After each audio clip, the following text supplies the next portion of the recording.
Hey guys, and welcome back to my channel for another midweek mystery video. Today we are going to be covering my favourite unsolved case of all time, and I am excited for this one. This is a case I've wanted to cover ever since I first started this series on my channel, but I've always wanted to do it justice and always put it off, but today is the day. I had a week off last week so I could get all this prepared. I'm gonna do it. Today we're talking about the Zodiac Killer. This is like my pet case. It's the one that got me interested in true crime. This is like my pet case. It's the one that got me interested in unsolved mysteries. Before I learned about the Zodiac Killer, I was all about just serial killers. I was never interested in unsolved crimes and things like that. I just like to read about Jeffrey Dahmer all day, every day. And this opens a whole new world of true crime that I hadn't really ever thought of before. So this has a special place in my heart. It's a very interesting case. It's one that at the time really captured the media and the public's attention, and still to this day it's one that everyone is so intrigued by. So to start off, I'll give you a quick overview, a bit of background about the Zodiac Killer. So the Zodiac is still to this day an unknown person who murdered people in the Northern California area in the late 1960s to early 1970s. But along with murdering people, he would also play with the press and with the police, sending these anonymous letters and ciphers to the papers constantly, just trying to get their attention. Throughout the years it got creepier and creepier. It was clear he was getting more unhinged, and it's just a very interesting case. So the Zodiac has 5 confirmed murders. He has more victims that didn't actually die. There are definitely some more suspected murders as well that police have never been able to fully pin on the Zodiac, but the Zodiac himself has claimed that he's killed up to 37 people. So let's start the story with the Zodiac's first confirmed murder. This was on the 20th of December 1968. It's in Benicia, California, and Betty Lou Jensen and David Faraway are on their first date. They're both seniors in high school, and they promise their parents they're going to be back by 11 p.m. So on their date they go and visit a friend before going to a restaurant for dinner, and then they go on a drive. They're driving down Lake Herman Road and pull into this little gravel turnout. It's known as a lover's lane. It's basically just a little lay-by on the side of the road. So the new couple pull into this lay-by, and we don't know how long they were there for. What we do know is that just after 11, a passing driver who lived in the nearby area spots 2 lifeless bodies lying on the ground. She calls the police, and when the police arrive at the scene, they confirm that Betty Lou is definitely dead. David was actually alive by the time the police got there still, but he died on the way to hospital. Solano County Sheriff's Department obviously looked into this murder as best they could, but they couldn't find any clues, any evidence whatsoever. They just assumed it was a random shooting and there were no suspects at all. And at this point, obviously, the word serial killer never even crossed anyone's mind. They just assumed maybe it was an unstable person who had a gun and just saw these kids and decided to shoot them. There was no motive whatsoever. They were both in high school. They had no enemies. It was just a very strange murder, but the police didn't think anything more than it was just a murder at that point. The scenario which they came up with is that whoever killed them drove into the lay-by and parked next to them. This person then got out of their own car and walked toward David and Betty Lou's car, at which point he ordered them both out. So it's thought that Betty got out of the car first, but then as David got out of the car, this person fired 1 single shot into David's head. Betty Lou obviously starts to scream and run, and she makes it to 28 feet away from the car before she is shot 5 times in the back. So let's fast forward to Independence Day, the 4th of July 1969 in Vallejo, California. 22-year-old Darlene Ferrin is out with 19-year-old friend Michael Mageau. And I'm not entirely sure what they were doing that night, but they were parked up in Blue Rock Springs car park. Some people say they were there waiting for drugs. I suppose it doesn't really matter at this point. What does matter is that just before midnight, a car comes into the car park and does a loop before leaving. A few minutes later, the same car returns and parks up in the car park. The person then gets out of the car and walks over to where Darlene and Michael are parked. He shines a bright light into the car before shooting multiple times. Michael shot in the jaw, shoulder and his leg, and Darlene is just shot pretty much all over. Michael ends up surviving, however Darlene died at the scene. Strangely enough though, is that the person was shooting into the car, and when he was satisfied they were dead, he began to walk away. However, Michael started groaning. Obviously he was in a lot of pain, so the person turns around and fires a few more shots just to be safe. At 12:40 a.m, the Vallejo Police Department receive a call from what they later find out to be a nearby gas station payphone, and the caller on the other end has a low, monotonous voice. It's a male, as he says these exact words. He says, "I want to report a murder. If you go 1 mile east on Columbus Parkway, you will find kids in a brown car. They were shot with a 9mm Luger. I also killed those kids last year. Goodbye." So obviously the police take this seriously and they rush to the scene where they do find Michael and Darlene. Like I said, Michael was still alive, and once he had recovered, he actually managed to give the police a pretty good description of the man that shot them. He described him as being between 26 and 30 years old. He was about 195 to 200 pounds, if not more. He was a white male, about 5'8", with short, brown, curly hair. After Michael recovered and left hospital, he actually left the state and wasn't that cooperative anymore with the police's investigation, which I suppose is understandable. You've been shot at multiple times by what you now know to be a serial killer. He admitted to killing those kids last year as well.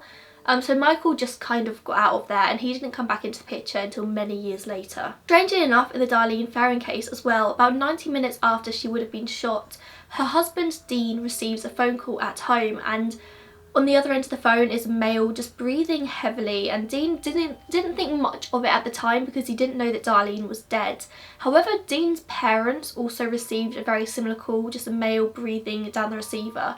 Very strange. Darlene's brother has said that that was him. He was calling up to look for Darlene so he could get some drugs. However, I kind of dispute this because I think if that was Darlene's brother, surely he would just say, "Oh, hi Dean, can you put Darlene on the phone for me?" And that would be that. The sort of like low, heavy breathing just seems a little bit strange. Could be nothing, could be something, but if that was Darlene's killer that called up Dean, it does make you think that whoever killed Darlene personally knew her. And this is where things start to get real interesting. 3 separate newspapers in the San Francisco area, the Vallejo Times-Herald, the San Francisco Examiner, and the San Francisco Chronicle, all start to receive letters. On the 31st of July 1969, they all receive identical letters, and in this letter it was basically the killer admitting to his crimes, giving out details that only the killer would really know. He said details about the victims, the weapon used, the brand of ammunition, how many times they were shot, and what else? I feel like I'm missing something. No, that's it. Just really specific details that only the murderer would know. He had also sent ciphers along with these letters, and ciphers are sort of codes made up of symbols, very difficult to crack. So he'd sent 3 separate ciphers, and although the letters were identical, the ciphers were all different. In the letter, he demanded that these ciphers be printed on the front page of each newspaper the next day, the 1st of August. He said if they weren't printed, then he would murder more people, and he also said that in the cipher contained his name. The newspapers did all print the ciphers, however they didn't all go front page. I don't remember because I didn't write this down for some reason. I think the Chronicle went for 4th page and the Examiner also did 4th page, but the Vallejo Times went front page.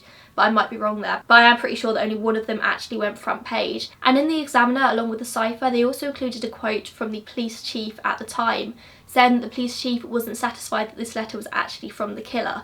Whether or not they actually thought this, I don't know. I think they were just trying to draw him out of the woodwork again to contact them once more. Each letter was handwritten, received in a plain envelope with just the addresses on the front, no return address, and each letter was signed with a symbol which you now know to be synonymous with that of the Zodiac Killer, the circle with a cross through it. On the 4th of August, just a few days later, the San Francisco Examiner receives another letter, and this time it says, "Dear Editor, this is the Zodiac speaking," the first time that the Zodiac uses the name the Zodiac. It was basically in response to the police chief's quote saying that they weren't satisfied it was actually the murderer. In the second letter, even more details were included. The details this time got even more specific, like what kind of clothes the victims were wearing.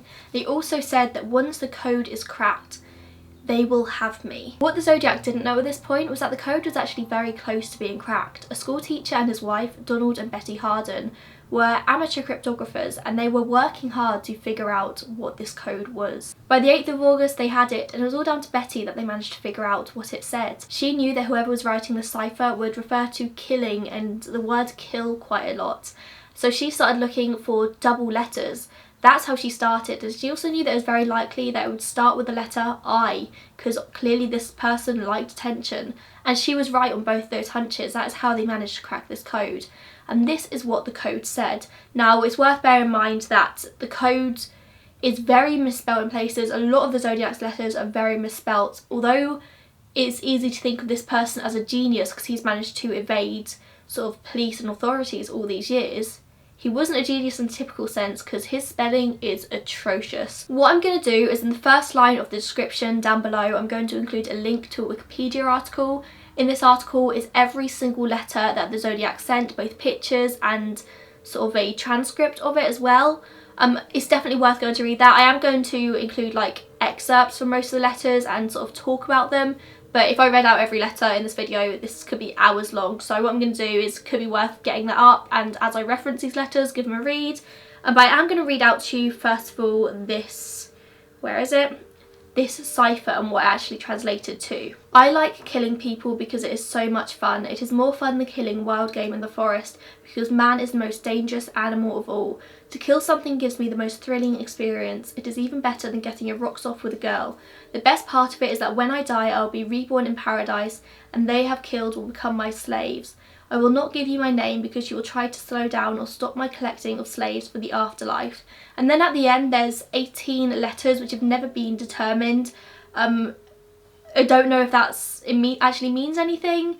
But yeah, they've never been able to determine what these last 18 letters mean. So this cipher is very interesting because he did say once the cipher was solved they would have his name, and clearly there's no name in there. He actually says that I will not give you my name, so he's just playing a game with the police.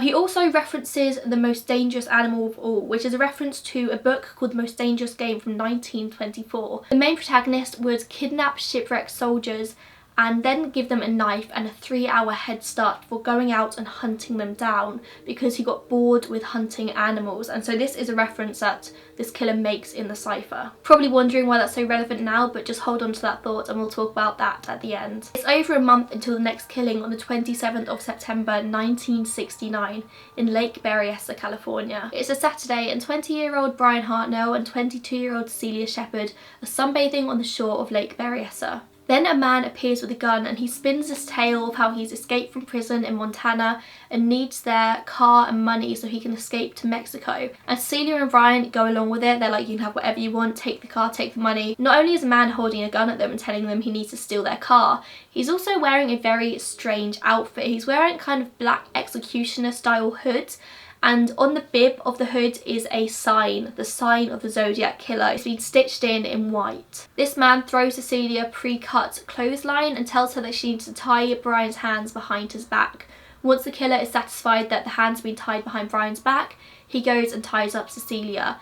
And they're both begging for their lives. However, the Zodiac starts to stab them. He stabs Brian in the back 6 times, and I've read like conflicting reports on how many times he stabbed Cecilia, anywhere between 10 and 24 times, and apparently as he did so, he was laughing manically. Once the Zodiac was satisfied the two of them were dead, he walks up to Brian's car, and on the side in black felt tip pen he draws a sign of the Zodiac as well as the dates of the 3 murders in Benicia, Vallejo and now Lake Berryessa. At 7:40 p.m, Napa County Sheriff's Office receives a call from the Zodiac. In this call he says he wishes to report murder. No, a double murder. And strangely enough, the phone call again comes from a gas station payphone. But this payphone was 27 miles away from the scene of the crime at Lake Berryessa, but it was only a few blocks away from the police department.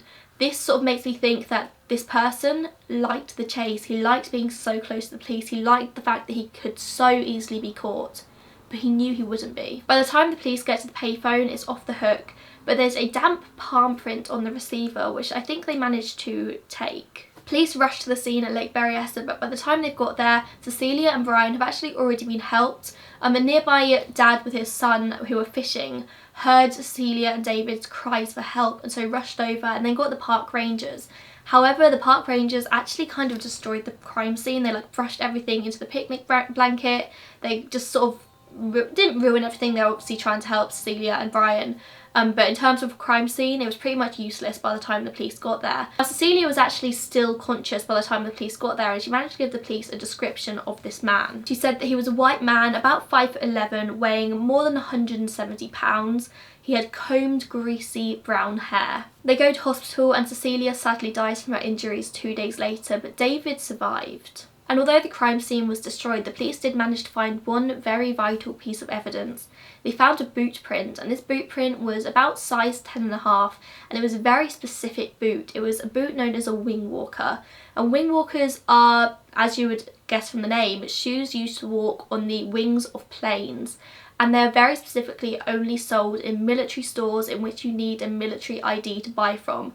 This was their first clue about the killer. They thought he was most likely military. And they had already begun to suspect this from the cipher, because in the cipher a variety of symbols were used from all different codes throughout history, but a lot of the symbols that were used were very specifically Navy symbols.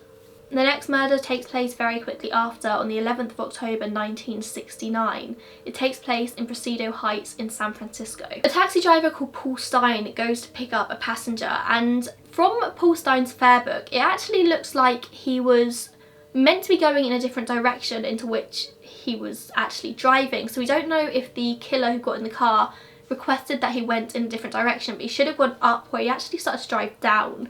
So he drives down for 1 block before pulling over, and assumed that the Zodiac Killer told him to pull over because the Zodiac didn't want Paul Stein to die, and suddenly put his foot on the accelerator and then both crashed. So Paul Stein pulls over and the Zodiac shoots him in the side of the head.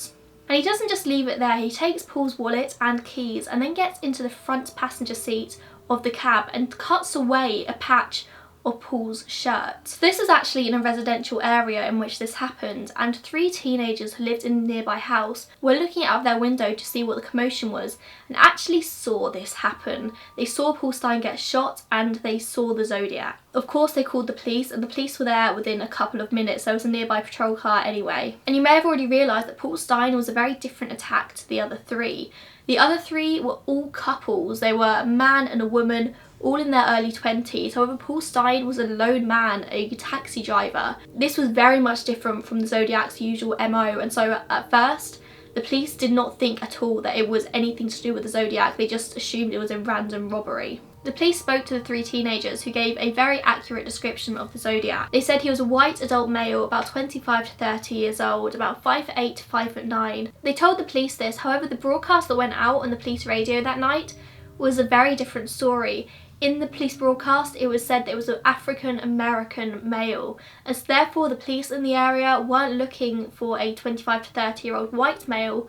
They were looking for a black man, meaning that when 2 patrol officers came across a white male who looked very, very similar to all previous descriptions of the Zodiac, they actually stopped him very briefly and then he continued walking. Now this false broadcast was actually quickly altered to the correct one, but by then it was already too late. The police officers had let this man go. And these 3 teenagers worked with a sketch artist to create the composite sketch of the Zodiac that we probably all recognise today. However, in this one it's thought that the Zodiac was a little bit sloppy. Maybe he got cocky and started to leave some clues behind, whether accidentally or not.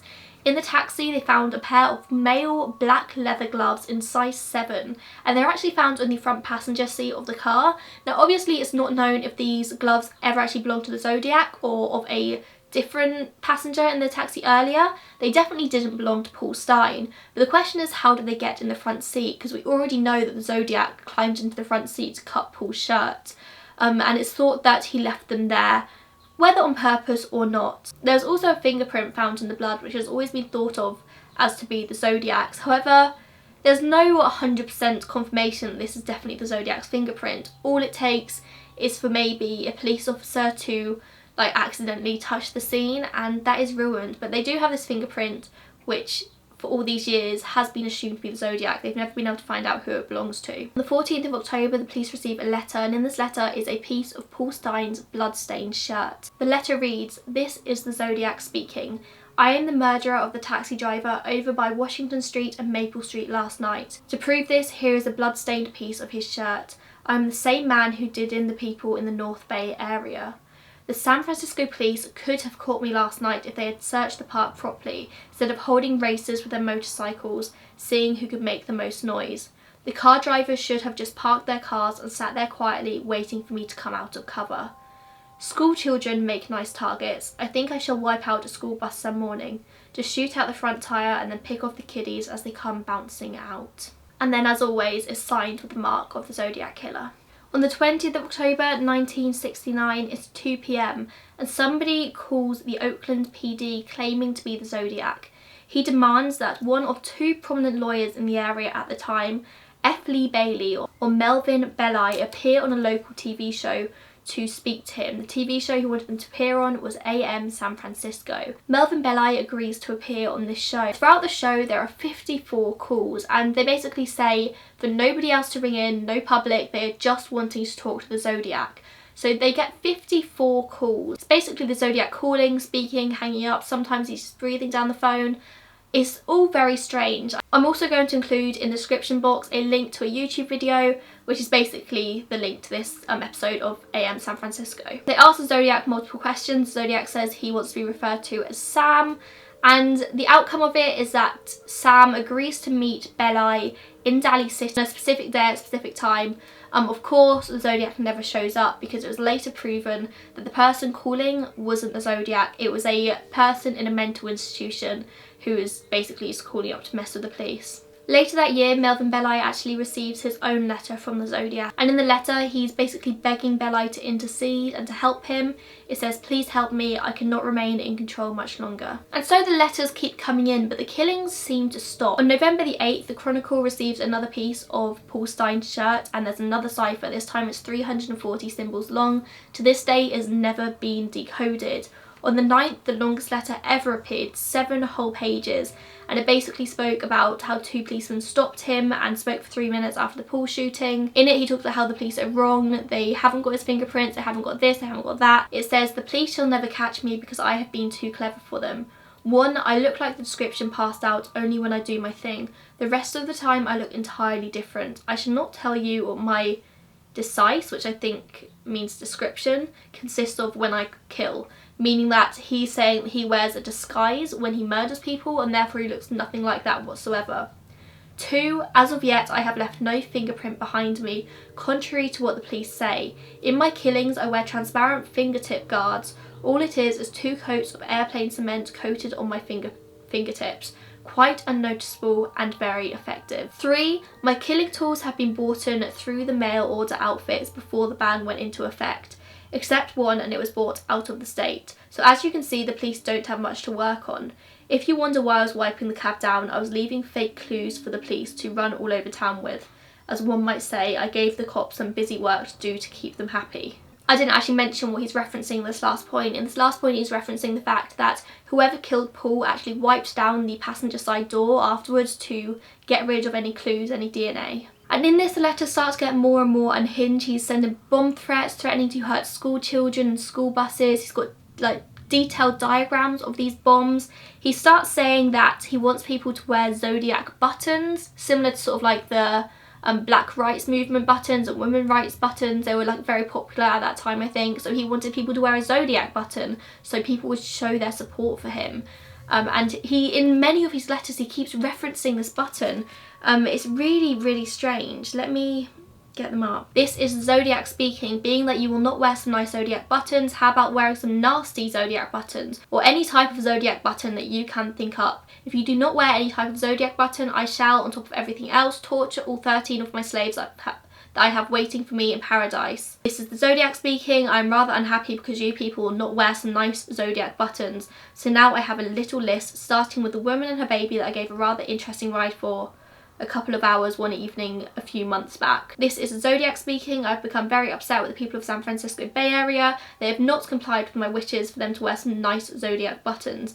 I promise to punish them if they do not comply by annihilating a full school bus. Around this time, he also takes to signing his letters with the Zodiac symbol equals 12, SFPD equals 0. He's basically taunting them, saying, I've now killed 12 people and you still don't know who I am. Bear in mind, at this point, the police still only have the 5 confirmed victims, so this is sending them into a frenzy. Now, I did reference a letter there in which he says he abducted a woman and her baby, and now we're going to talk about that. This woman was called Kathleen Johns. This reportedly happened on the 22nd of March 1970 in Modesto, California. Kathleen Johns is 7 months pregnant and she's got her 10-month-old daughter, and together they're travelling up to see Kathleen's mother, and they're travelling up Highway 132 when a man behind her starts flashing and beeping at her, so much so that she actually pulls over on the side of the highway, and this man stops as well, gets out of his car, comes over to her. He says her back wheel's really wobbling and says that he can fix it, he's just going to tighten the lug nut. So Kathleen stays in her car and this man is fixing the wheel. And eventually the man gets back in his car and drives off. So Kathleen also tries to drive off. However, her wheel falls off. This man then does a loop, comes back round and says to her, "Oh, I'll take you to the nearest gas station." So Kathleen gets into this man's car with her daughter. When they're in the car, they drive past the nearest gas station and Kathleen's starting to question this man's motives. He's making some very odd veiled threats towards her daughter as she is getting more and more scared. So eventually she grabs her daughter and together they jump out of a moving car. She's just on the side of the road and eventually a woman pulls over and offers to give Kathleen a lift to the nearest police station. When Kathleen gets to the police station, the police basically show her different photos of men that they suspect it could be, and she actually points a man out. The man that she pointed out was one of the suspects for the Zodiac Killer at the time. However, this has been unconfirmed, even though Kathleen says herself that it was the Zodiac and the Zodiac has claimed responsibility for it. We can't confirm 100% that it was because it had featured in the paper, so the Zodiac could have just read it and thought, oh, I'm going to claim responsibility for that. On the 30th of October 1966, a woman named Cheri Jo Bates was actually found dead in Riverside, California. Now, this wasn't suspected to be a Zodiac attack for many years. The connection was actually first made by a reporter called Paul Avery who worked for the San Francisco Chronicle, and he first reported it on the 16th of November 1970. Just 5 months later, the Zodiac then writes in a letter claiming responsibility himself for Cheri Jo Bates. However, the Riverside authorities have said that they don't think it was the Zodiac that killed Cheri Jo Bates. I'm going to tell you a little bit about her story. So she was a student, and the night that she died, she was at the Riverside Community College campus library. She tended to spend a lot of time in this library and she would have been there until close at 9 p.m. Her body is found the next morning in an alleyway between two houses. She'd been brutally beaten and stabbed to death. And I don't know if I would have ever made this connection between the Zodiac and Cheri Jo Bates' murder. Zodiac usually likes to go for couples and Cheri Jo Bates was just single, it was just her. She was beaten as well as stabbed, and Zodiac usually just stabs. The main thing that made Paul Avery make this connection is that after Cheri Jo Bates, the Riverside PD started to receive some very strange letters. It wasn't actually just the Riverside PD, they were also sent to the Riverside Press Enterprise newspaper as well. They were letters written by typewriter. And the first letter reads like this: "She was young and beautiful, but now she is battered and dead. She is not my first and she will not be the last. I lay awake at night thinking about my next victim. Maybe she will be the beautiful blonde that babysits near the little store and walks down the dark alley each evening about 7. Or maybe she will be the shapely blue-eyed brunette."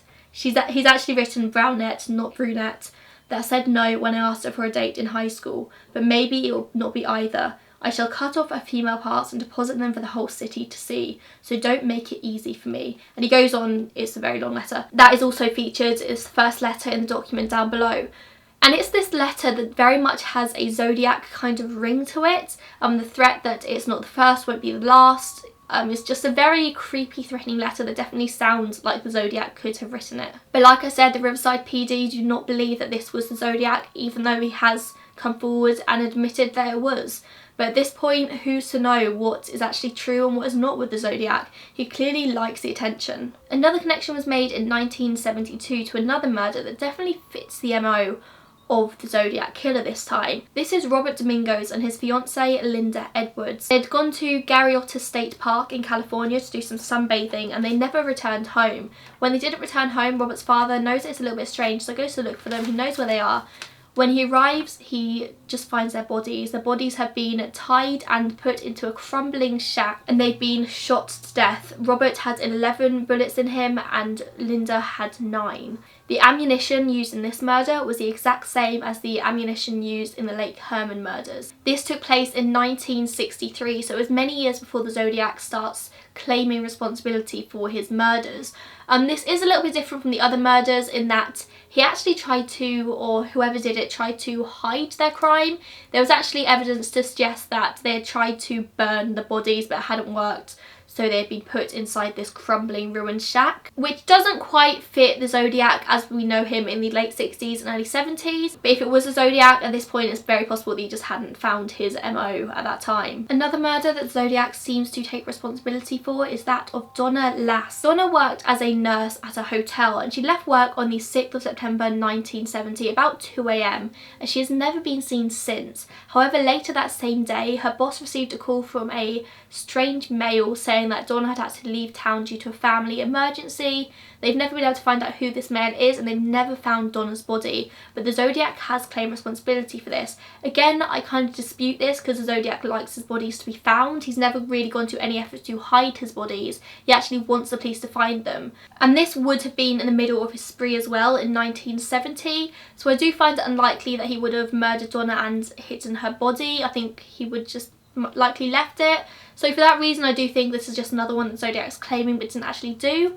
But it's very possible he is claiming it. You can't completely dismiss that. So it's thought that the Zodiac claimed Donna Lass on the 22nd of March 1971. The letter read like this. It said, Sierra Club, around in the snow, sought victim 12, peek through the pines, past Lake Tahoe area. And through that they made the connection to Donna Lass.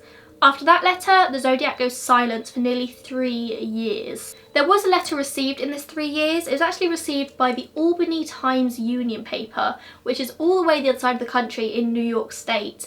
And this was received on the 1st of August 1973. This is a very strange letter. It said, you were wrong, I'm not dead or in the hospital, I'm alive and well and I'm going to start killing again. Below is the name and location of my next victim, but you had better hurry because I'm going to kill her August 10th at 5 PM when the shift change. Albany is a nice town, followed by quite a long cipher at the bottom there. Like I said, this was received in Albany, and a lot of people do think that this letter is a fake. They do not think that this was written by the Zodiac, although it has a lot of the signs of it. Handwriting analysis have said that it doesn't quite match up. The cipher in this was decoded though. It read Albany Medical Centre, this is only the beginning. And the authorities in the area were actually unable to find any murders that happened like the Zodiac said it was going to happen. And they have never been able to fully determine if it was the Zodiac or not. So he may not have been completely silent in this 3 years, but it's thought that he was. On the 29th of January 1974, another letter to the Chronicle appears and it says me equals 37, SFPD equals 0. It seems that at this point the Zodiac thinks his death tally is 37 people. There are a few more letters that have come throughout the years. Most of them have been unconfirmed. One of them was signed to the Red Phantom, was a little bit strange. There's many letters that are received, but only a handful are confirmed to be that of the Zodiac. Obviously there are a lot of hoaxes about. Some of them might be, some of them might not be. But again, if you are curious, read the link I'm going to put in the description. It is very interesting. And this is kind of where the case ends, shall we say. The Zodiac just went silent after a while, whether he died or was put in prison for another crime or just got bored. Maybe he moved on to a different MO in a different city and continued under the guise of another serial killer. In April 2004, the San Francisco PD actually marked the case as inactive. However, in March 2007, they opened it again. So as of today, the case of the Zodiac Killer is an open case in San Francisco. It's also still open in Napa County and Riverside. Obviously, throughout the years, many people have taken a crack at trying to psychoanalyze the Zodiac Killer and figure out who this person was. However, there's always been a lot of dispute in this area. But I think the things that can be agreed on is this is somebody who enjoyed playing games. He was confident that he would never be found, and he liked to let himself get as close to the police as possible and escape. He was almost apprehended by 2 police officers in Presidio Heights. In Lake Berryessa, he called the police from just a couple of blocks away. He liked to really toe the line. He always seemed confident that he would never be found, something I've actually always questioned. And if anybody could give me an answer here, I would really appreciate it. I don't know how these letters would arrive at the offices of these newspapers. I'm assuming it just go through the regular post system, but you would surely think that people sorting these letters would after a while see an envelope with a sign of the Zodiac Killer in the corner instead of a return address, and maybe be able to like pinpoint where these letters were coming from, like what specific post office, what specific letterbox. I don't really know, or maybe they were dropped off in the offices, but then again that seems very unlikely because they would be recognised. Yeah, if somebody has an answer to that, then please let me know, because that's something I've always thought would be an interesting point in this investigation, but through my research I haven't been able to see anything about it, so let me know. It's possible that although the Zodiac clearly did enjoy killing, it's possible that the persona of the Zodiac is something he actually enjoyed more. It was more important to him to keep up this persona. Maybe he had no friends in real life, he was just very bored, and finally he was getting attention, the attention that he'd always craved. Maybe he didn't have a good childhood, a good upbringing, and now as a Zodiac he was getting this. So when he realised there was something that the papers and the press and the police really clung on to, he thought of it as a fun game to get attention. Also, I think it's pretty clear from his targets of young couples that he had most likely been scorned by a woman when he was younger, possibly never able to form any like secure female attachments. He clearly had an issue with young couples. It's also very likely that he was ever unable to hold down a steady job and therefore probably didn't live in the nicest place, possibly still live with relatives or with a friend, just crashing on people's sofas. People say that he was a potential genius and he had just gone too far over the edge and couldn't rein it back in. I disagree with this because of his spelling. I know that like spelling and being a genius aren't like mutually exclusive, but his spelling is really horrendous for somebody that you would think of. And clearly he is smart because he was able to play the press and the police for all those years and never be caught. He was careful, he knew what he was doing, but he wouldn't have been a genius in the standard sense. Like, I know I keep mentioning the spelling, but honestly, it's horrific. Read those letters. And although nobody has ever actually been charged with the crime of being the Zodiac Killer, there have definitely been plenty of suspects over the years, and here we're going to touch on just a few of them. Now, the newest suspect in the case of the Zodiac Killer is a man called Jack Tarrant, and he has been put forward as a suspect by his stepson, a man called Dennis Kaufman, and he was put forward in 2007. Now, I'm going to post a photo of the sketch of the Zodiac and Jack Tarrant here. I think it's pretty obvious that there is a very clear resemblance between the two. However, the Zodiac was described as a 5'8" white male, brown hair, quite stocky, like weighed about 170 to 200 pounds. He was pretty much any white guy. This description is a very easy fit. You could easily put anyone in this category. And even the picture of his face is quite a standard face. So Jack Tarrant would have fit both the height and the weight of the Zodiac Killer. However, he didn't fit the age. The age was meant to be between 25 and 30, but around the time of the Zodiac killings, Jack Tarrant would have been in his 40s. And unless he was a very young looking 40-year-old, I don't see anyone mistaking 25 to 30 for 40s. Dennis has said that Jack was a violent and abusive man, and him and his siblings never had a good upbringing. Like I said before, police suspect that the Zodiac was in the military, more specifically in the Navy, and Jack had served in both the Navy and the Air Force. Therefore, he would have had the ID that would allow him to buy the wing walker boots. Now, Dennis claims that after Jack died, he actually did find a bloody knife. He also found disturbing images on rolls of film. He had handwriting samples he said were very similar to that of the Zodiac, and interestingly, he found a rolled up black hood hidden away in Jack's possessions. Personally, I think the link here is very shaky. The fact that he had the same boots as the print found at Lake Berryessa is a very damning piece of evidence, but I don't think there's enough here to go on. The fact that he was a violent and abusive man doesn't equal serial killer. It just says that he was violent and abusive towards his family. They did do handwriting analysis and it came back as inconclusive. I don't think he is a very good suspect here, but he is worth mentioning. The next suspect is Earl Van Best Jr., and you may have heard of him. He is definitely one of the prime suspects on the case. Once again, he does have a very striking resemblance to that of the Zodiac Killer. You've actually probably seen the pictures of Earl Van Best Jr. before. When people search up the Zodiac Killer, a picture of Earl Van Best Jr. does come up. Well, Earl Van Best Jr. is actually being put forward as a suspect by his own biological son, a man called Gary Stewart. And to get a full picture here, we're going to have to go back to when Gary Stewart was first born. So there was actually kind of a media sensation around Earl Van Best when Gary was born because Earl was an adult and he got his girlfriend pregnant and eloped.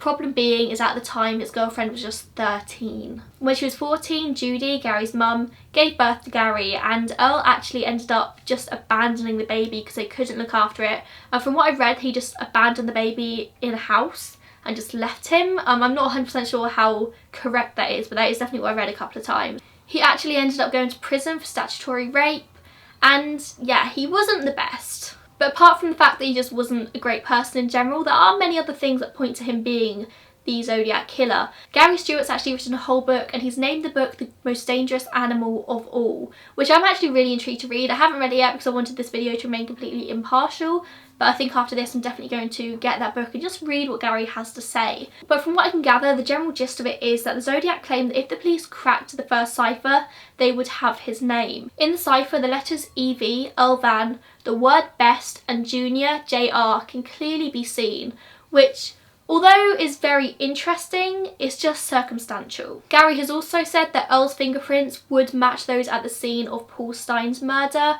The fingerprints pulled from the blood actually had a diagonal scar running across it on the thumbprint, and Gary claims that Earl Van Best Jr. had a scar on his thumb which would have given him a very similar fingerprint.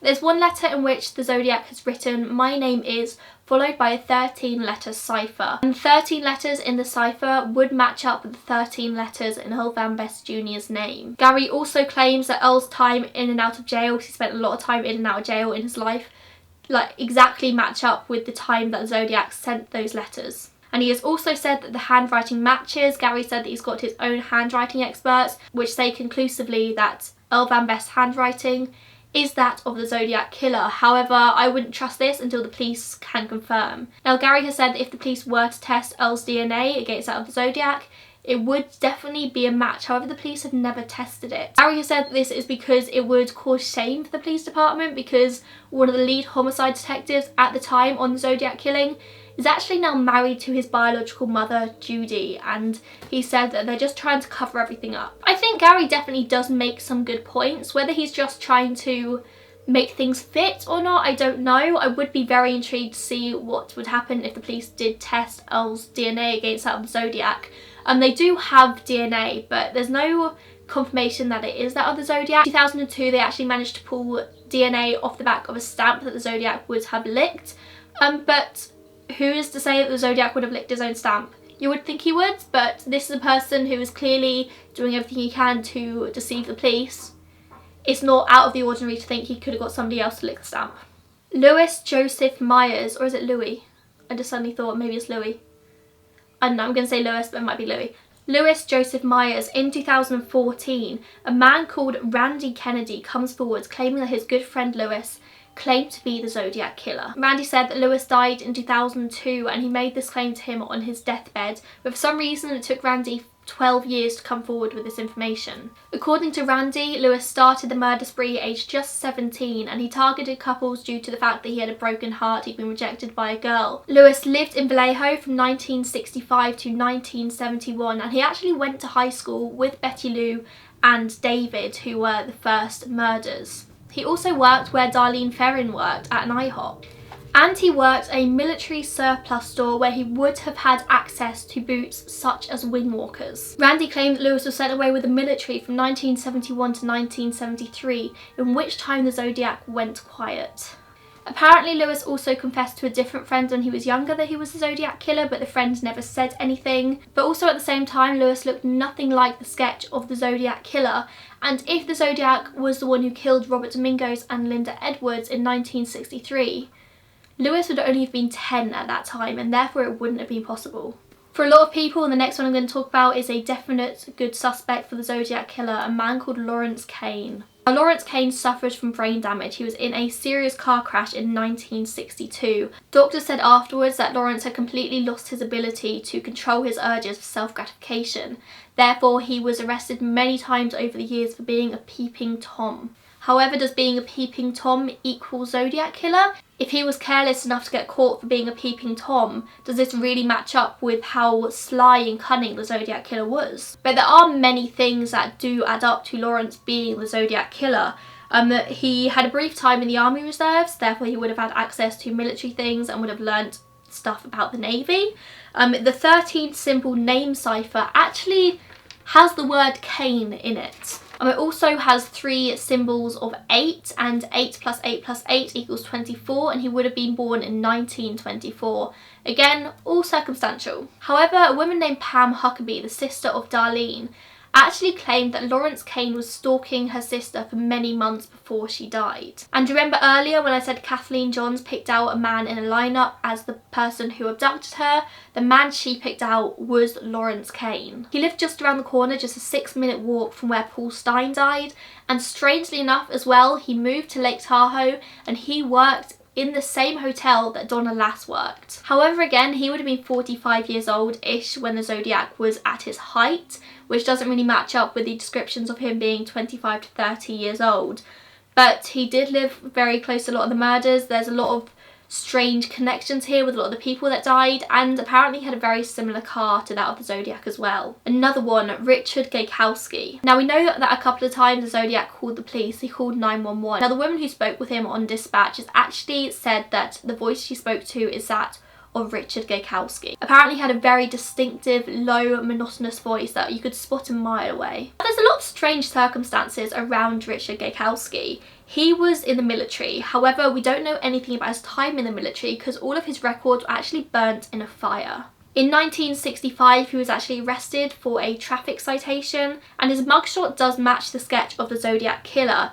However, he didn't actually become a suspect for the Zodiac killings until 20 years later, and when the police went to pull his fingerprints from his previous arrest, they had actually gone. A very strange piece of information though is that Darlene Ferrin, before she was murdered, actually moved to Albany, New York to be with her husband. Her husband worked in the Albany Times-Union paper. Richard Gajkowski actually shortly after moved to Albany himself, and he worked in the same building as Darlene Ferrin's husband. And then when Darlene Ferrin moved back, Richard also moved back to California.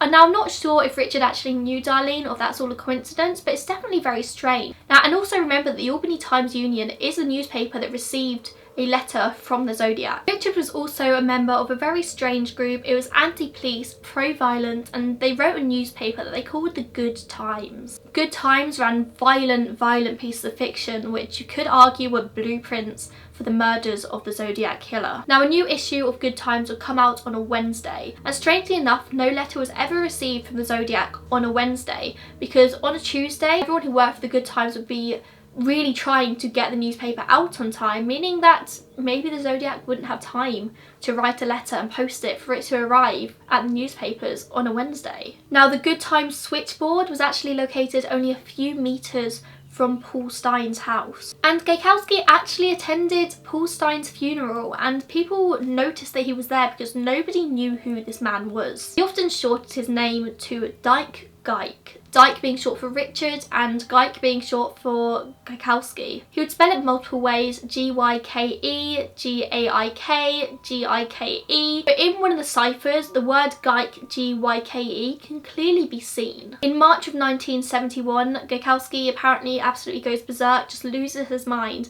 and therefore is put into a state mental hospital. After March 1971, the Zodiac didn't write for 3 years. And handwriting experts have looked into Gajkowski, and they have said that there are inconsistencies. They can't say for certain that their handwriting matches up, so it's inconclusive, and the police have never had enough actual evidence to arrest him. And the final suspect, possibly the favourite suspect, I know he's my favourite suspect in this case, is Arthur Lee Allen. If you've watched the movie Zodiac, which by the way is an awesome movie and the facts in it are very much spot on, you've probably heard of Arthur Lee Allen, and he is definitely a very good suspect. So Arthur Lee Allen was often known just by his middle name Lee. And something to note here is, once again, he does not look like the composite sketch at all. However, he is the only suspect that the police ever actually served with a search warrant. They searched his trailer, and he was definitely the police's prime suspect through everything. But there was never any definitive evidence, never any DNA, never any prints. They never actually had anything on him apart from just circumstantial stuff. It was actually his friend, a man called Don Cheney, that alerted the police to the fact that Arthur Lee Allen is a very suspicious guy. So he called the police, and he said that apparently years before, Arthur Lee Allen had told him that he wanted to kill a couple at random. He would call himself the Zodiac, and he would use a flashlight attached to a gun to aid hunting at night. All sounds very familiar, doesn't it? Don said that Arthur Lee Allen would also say that he wanted to blow out the tyres on a school bus and pick off the little darlings one by one as they jumped out. There's no denying that even if this guy wasn't the Zodiac Killer, he's definitely someone to be worried about. The police interviewed Arthur Lee Allen on a couple of occasions, and on the second time they interviewed him, they noticed Arthur Lee Allen's watch. Now, the name Zodiac, the police had come to realise, actually came from a brand of Swedish watch, or Swiss watch. Sweden or Switzerland, I always get confused. The brand logo was the Zodiac symbol as we know it today, and the name of the brand was Zodiac. So the police had kind of known that whoever was this killer probably owned one of these Zodiac watches, and the police noticed that the watch that Arthur Lee Allen was wearing that day was a Zodiac watch. Arthur Lee Allen enlisted in the Navy in 1957. He wore size 10.5 shoes and he wore size 7 gloves. He was originally questioned just a few days after the Lake Berryessa murder. In his second interview with a police officer called Dave Toski and Bill Armstrong, he kept mentioning things that, oh, I forgot to mention this in my first interview, oh, this, just things that weren't really relevant. He mentioned how after the Lake Berryessa murder, he had bloody knives in his car. And like, the police didn't bring that up, he just sort of said it, and then he goes on to explain why he had bloody knives, but if he hadn't mentioned it, the police officers would never have known. He also goes on to say how The Most Dangerous Game is his favourite book, again something the police didn't ask him. He's kind of like putting himself in the spotlight here. Also, Arthur Lee Allen was ambidextrous, so he was left-handed, but in school he'd kind of been taught to write right-handed, as a lot of students were. Back in the day, people didn't like left-hand people, so they'd be trained to write right-handed, which would explain why his handwriting never matched up with that of the Zodiac Killer. The police always argued that he would do most of his writing in his right hand, but he would write his Zodiac letters in his left. He was also always unable to have meaningful relationships with women, as his sister said. And like I said, the police did get a search warrant, and when they were searching his trailer, they found many strange things. They found dead, dissected animals in his freezer, they found sex objects, they found guns, a lot of worrying things, but they didn't find anything that could attach him to these murders. Also, at the time of Darlene Ferrin's murder, he lived like literally meters away in his own mother's basement. He was so close. And Darlene apparently had a friend called Lee, who everyone thought was a little bit creepy. He was kind of obsessed with her. And like I said, Arthur Lee Allen often went by his middle name Lee. Now, it was actually 23 years later that Michael Mageau comes back into the picture. He agrees to look at some photos of a lineup of men and tell the police who shot him. And when he's looking at this lineup, he says that the man who shot him is Arthur Lee Allen, and he says that he is pretty sure that this is definitely the man. So after this, the police organise another meeting with Arthur Lee Allen. They look through his house again, they find bomb making materials, they find bombs that have already been made, they find blueprints that are very similar to those featured in the letters from the Zodiac. But the police still can't really do anything about it. I don't know why, he had bombs, but you know, whatever. However, a year later, Arthur Lee Allen dies of a heart attack, and the police have never been able to do anything else. So that is that. They are all of the suspects. That is the entire story of the Zodiac Killer. I know this video has probably been really long, but I hope you guys enjoyed it anyway. If you did, please give this video a thumbs up. I really hope I've done justice. I feel really nervous about this video. Let me know down below if there are any other mysteries you'd like me to cover. Make sure you hit that subscribe button, and I'll see you in the next one. Bye guys.